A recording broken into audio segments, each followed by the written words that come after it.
Hey everybody, it's me, Gregory Mannarino. And yes, I know I'm supposed to be off today. It's New Year's Day. It's crazy. January 1st, 2019. But you know what? I want to talk about something with you that I think maybe you're one of them, a fraction of the people understand what is going on. And I'm talking about the over-the-counter derivatives market. This isn't going to be long, overly technical. I'm going to put this into real terms so you can understand what we are facing here. Again, I think this is a black hole. And I'm not just referring to the over-the-counter derivative markets themselves. I mean, for most people. Let's define what a derivative is just real quick. Very simple. You know, people hear the word derivative and they freeze. They don't know. It's easy. A derivative is something that derives value from something else. Now, what I want to cover in this video specifically is over-the-counter derivatives, as opposed to derivatives that are traded on a regular exchange. Over-the-counter derivatives refer to derivatives that are not traded on a regular exchange. Now, why does this even exist? Why do over-the-counter derivatives, or the whole entire over-the-counter derivatives market, exist? It's grossly unregulated, and again, it's a black hole. Nobody really knows what's in it. But what I'm going to do here in this lovely video is use their numbers, the ones that they're allowing us to see. You understand? And please Google these things, the numbers I'm going to give you. Take a little initiative here on your own part, or believe what I'm saying, whatever you like. Here we go. So, the numbers that we're allowed to know about with regard to the over-the-counter derivatives market is north of $500 trillion. Let's put that into perspective. Gross world product last year was $107 trillion. Gross world product.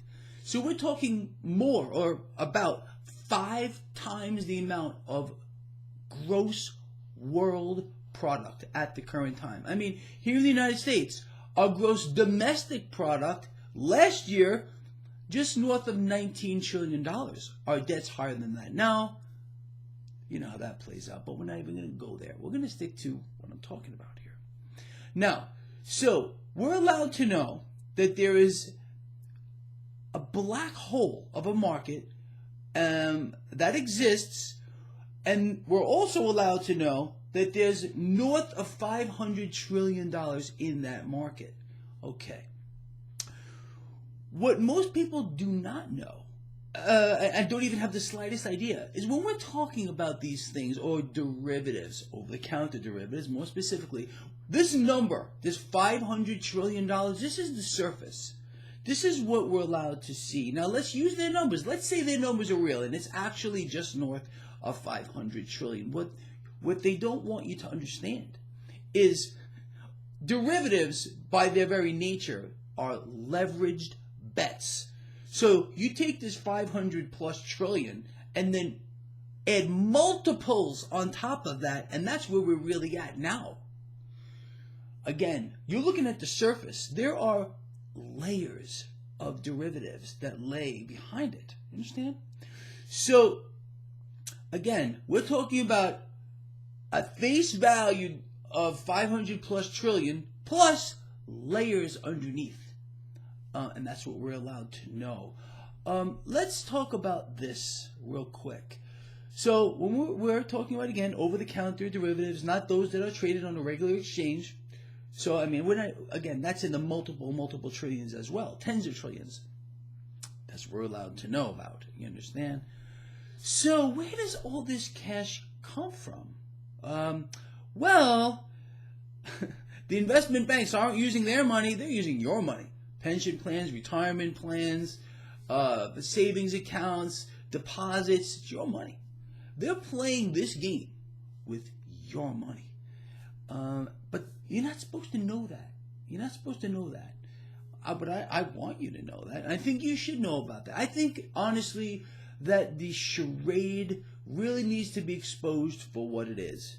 And I think this little segment here about the nightmare, black hole, because, look, it's an unknowable amount of money. That's what I'm talking about. So, again, their numbers, $500 trillion. Okay, that's what they're telling us. We all know that this is not dollar for dollar. These are leveraged bets, multiples on top, and then the layers that exist underneath. It's unbelievable. When I sit there sometimes and I say, hey, this is just so big, I can't really get my head around it.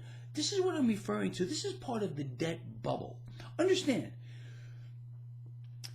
individuals, institutions are taking your cash, okay, they're borrowing it, or they're stealing it so they can participate in the game, and then they're borrowing on top of that because of these suppressed interest rates, near zero, to participate in this game. We're talking about margin debt here at a new record high. So think about what I just said. Borrowed cash, yours. They're taking your cash, borrowing more, leveraging that, participating in the insanity of this derivative market, over-the-counter black hole, and everything is just fine. Let's put one more perspective on that before I let you go. So, again, please do your own research. Go to the Federal Reserve's own website and look. On the planet Earth, there exists $1.6 trillion in actual printed money, cash. So, how could the derivative market, the over-the-counter derivative market, the numbers they're telling us, be north of 500 trillion, just the first layer here of derivatives? How does that work? I'm not too bright, so maybe you can explain that one to me. Anyway, I'm just goofing around. You all know that. Look, but this thing here, people, is a monster. It's a financial monster, and it's the nature of the beast. This thing that we're talking about must get bigger. It can't stop. That's the nature of the beast. It's the debt-based economic model.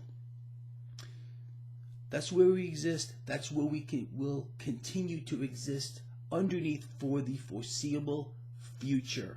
Mark my words. I don't care how gleeful you may be about thinking about some kind of big change that might be coming, how the Federal Reserve might not exist anymore, how, it's just, again, people that say these things, and I'm not putting anybody down, but they don't do their own homework, they don't do their own research, and they probably have never in their lives considered just one aspect of the derivative market. Okay, I told you there's two aspects to this. Well, there you go. Anyway, with that said, ponder these things. What can possibly go wrong? See you tomorrow.